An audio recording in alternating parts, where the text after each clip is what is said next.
আমি সাধারণ বলিউড প্রেমের গল্প থেকে সম্পূর্ণ আলাদা কিছু দেখেছি। তু ইয়া ম্যায় এর ট্রেলার এসেছে এবং যদি আপনি এটি দেখেন আপনিও বলবেন বাহ এটি আলাদা। তাহলে এই ভিন্ন চেহারার ট্রেলারটি সম্পর্কে কথা বলা যাক। দেখুন, একটি ছেলে এবং একটি মেয়ে উভয়ই সোশ্যাল মিডিয়ার প্রভাবশালী এবং তারা মাঝে মাঝে একটি মজার সহযোগিতা করে। কিন্তু এই নায়ক এবং নায়িকার মধ্যে একটি অদ্ভুত খলনায়ক আছে, একটি কুমির। সে খুব অদ্ভুত উপায়ে আসে। তারা পুলের নিচ থেকে কুমিরটিকে বের করে আনছে। আমি আর কোনো ভেলা পুলে যাব না।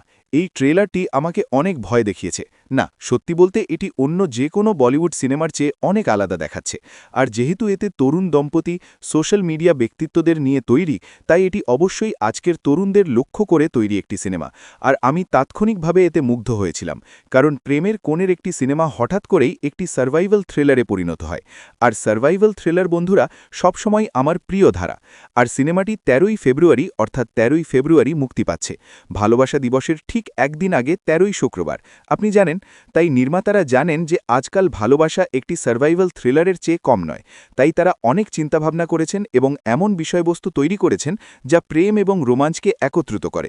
কিন্তু পরে আমি আবিষ্কার করেছি যে এই সিনেমাটি ২০১৮ সালের থাই ভাষার একটি ছবির রিমেক, যা দ্য পুল নামে পরিচিত। দেখুন, থাই সম্পর্কে আপনি একই জিনিস জানেন, তাই না? তাই এটি রিমেক হোক বা না হোক তাতে আমার কিছু যায় আসে না। ট্রেলারের পর থেকেই আমি ইতিমধ্যেই মুগ্ধ এবং আমি দেখার অপেক্ষায় আছি যে তারা কিভাবে এটি তৈরি করে, কারণ অভিনেতারা দুর্দান্তভাবে অভিনয় করেছেন। আদর্শ গৌরব সত্যিই একজন অবমূল্যায়িত জ্যাম অভিনেতা। যদিও তিনি এখানে একজন র্যাপার প্রভাবশালীর চরিত্রে অভিনয় করেছেন, ছবিতে তার ভূমিকা হাস্যরসাত্মক এবং কাঁচা, শারীরিক এবং তীব্র। আর প্রধান অভিনেত্রী শানায়া কাপুর, আমি তাকে শেষবার আঁখো কি গুস্তাখিয়াতে দেখেছিলাম। আমার মনে হয় এটি তার দ্বিতীয় ছবি, তবে তার অভিনয় অসাধারণ। তাছাড়া এটি আনন্দ এল রায়ের ছবি। তিনি ইতিমধ্যেই রঞ্জনা, হাসিন দিলরুবা এবং রক্ষা বন্ধনের মতো ছবি পরিচালনা করেছেন। তো দেখা যাক ছবিটি তার মূল ধারণার সাথে খাপ খায় কিনা এবং ট্রেলারে যে চিত্তাকর্ষক উপস্থাপনা দেখানো হয়েছে তা প্রদান করে কিনা। এটি অবশ্যই একটি দীর্ঘমেয়াদী দৃশ্য হতে পারে। ছবিটি দেখার পরেই বাকিটা কেমন হবে তা আমরা জানতে পারব। তবে আপনি যদি ট্রেলারটি দেখে থাকেন তাহলে মন্তব্যে আপনার মতামত জানান।